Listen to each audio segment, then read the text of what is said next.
Indiana, are we making money with deeds or liens? Either way, we're gonna make a lot. I'm gonna reveal all of that in this video.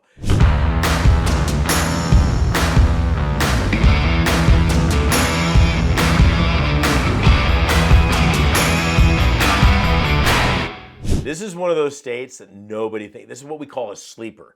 Okay, this is that flyover situation where you're really not paying attention to, but man, it can make you a lot of money. In this video, I'm going to show you the double secret James Bond way that it looks like a lien, but it tastes and smells like a deed, okay? And Indiana is serving up some profits. So we're going to show you how to do all that. So stick around. Now again, wow.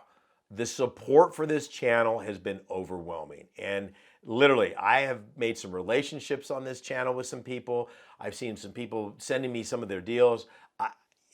I'm humbled. I love the fact that you guys are doing this and the way you support it. You got that right. You hit that subscribe, you hit that like, and we can give you more and more content as this comes out there. I'm not stopping unless you stop, okay? So let's make it happen. So let's talk about Indiana. Indiana is, like so many out there, it is a lien state, kind of. Now I'll reveal that later on, but what do I mean by kind of? Well, it is a lien state. Okay, so let's talk about what does that mean? That means when a property owner is delinquent, 1 year on their property taxes, that means somebody, the county, can sell the liens on those properties. So you'll see counties out there, and they'll have anywhere from about 11,000 liens available up to about 15,000, okay? It doesn't matter what's going on economically. I see those numbers every time. In fact, the reason I know that, I did some research specifically on Indiana to see if there was any trends with markets as far as economies went up and down, interest rates, stock markets. Nope, it doesn't. This industry, tax liens and tax deeds, is very steady. And in Indiana, I picked out 4 different counties, and every year, within a few thousand, they had pretty much steady Eddie. So anywhere from, like I said, 10 to 15,000 liens. So when I'm looking at this, I'm going, okay, this is fantastic. I don't want to buy 15,000 liens, okay? I don't want you to buy 15,000 liens. I want you to do research on that, but we're not going to do 15,000 research on 15,000 liens. We're going to write this down, what's called a short list. We've got to take that, let's just use 15,000 for that number. So I want to go ahead and nail that list down from 15,000 to a manageable numbers. So the first thing I'm going to do is I'm going to eliminate everything that is not a single family residential property. Why? Because we all know what a single family residential property is.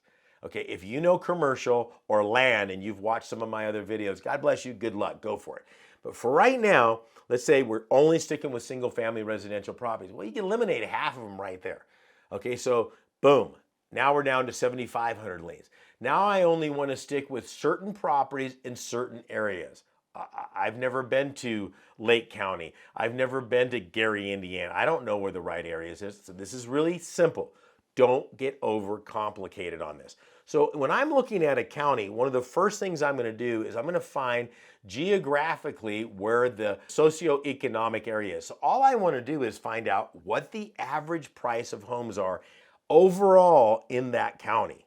Okay, so let's say for this example that it was $250,000. Let's just use that as an example. So if it's $250,000, if I'm looking at single family residential properties that have a value of $400,000, I'm probably in a nice neighborhood, okay? If I'm looking at properties that have $150,000 value, I'm probably not in the greatest neighborhood, but I'm gonna tell you this, it's that average price and below is where the honey is. I'm just telling you that.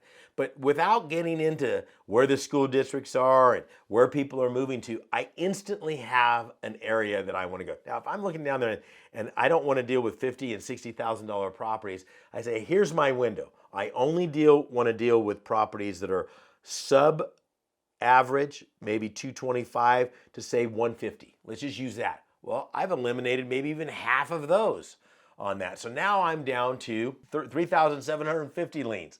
Okay, and of those, I say I only want ones that fall within my budget.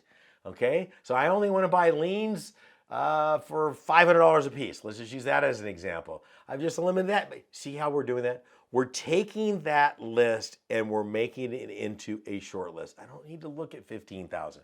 Now that I've got my couple hundred properties that I want to look at liens on, now I get into the research side of it, okay? Now I'm going to look at the properties. I want to see that the property's there. Now I'm going to do a lot of this online, okay? Now, I don't know if any of you done online dating, because what the picture is and what shows up might not be the same thing. It's just a barometer, okay? I'm looking at that going, okay, it is a structure, it is a property.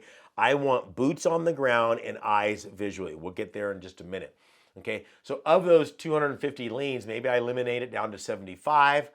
Now I get somebody local involved and I say, hey, I've got these properties over here. I want to look at these. Let me see if you've got some time. I'll pay you a few $100s. You go look at the properties on that. Those are my list. That's my liens, okay? That's one way to do it.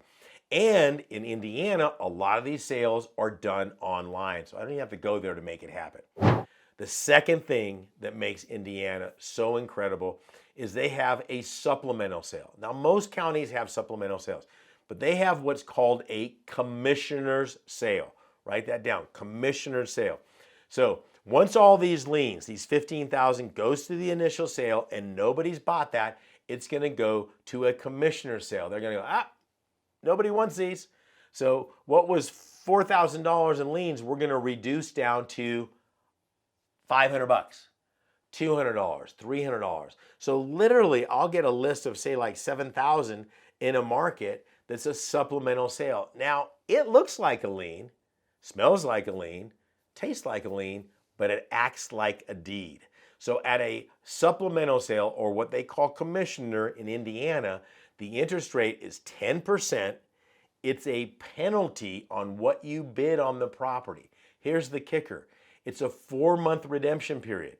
You heard me right. It's a 4-month redemption period, but you have to have started the redemption period within 30 days of the end. So I have to start foreclosing on that property 30 days prior to the end of it. So in other words, what they're saying is if they redeem during that 4 months, it's a 10% penalty, but you better start foreclosing on it right now. Because if you don't start the foreclosure process 30 days prior to the end of the redemption period, guess what? You lose your money. Okay, what the county's saying is help us out. We can't sell it as a lien. Nobody's buying it. We want it back on the tax roll. Give us a little money. They could have owed $10,000 in taxes. I could have won the bid at $1,000. If they don't come in and redeem that $1,000 plus the 10%, boom. Or actually the $10,000. They still owe the $10,000. The county's going to give me my money back plus 10%. I'm good to go. Okay, if they didn't pay 10, they're not going to pay the penalty on the other side of it. So you better go in there doing the research as if you're going to own the property. There is a lot going on this, but this is a really easy way to get in. You guys, I have seen students of mine, that's you, people going out there and buying property for a few $100s. Okay, I've seen people buy fully improved lots in Indiana at the commissioner's sale for less than $100. Okay, a couple of Happy Meals and maybe you've got, with the inflation, okay, and you've got yourself a property. I mean, I just want you to imagine this. This is why I'm so excited when I talk about this. And you know, I don't want you to sit there and go, oh, I must go to Indiana.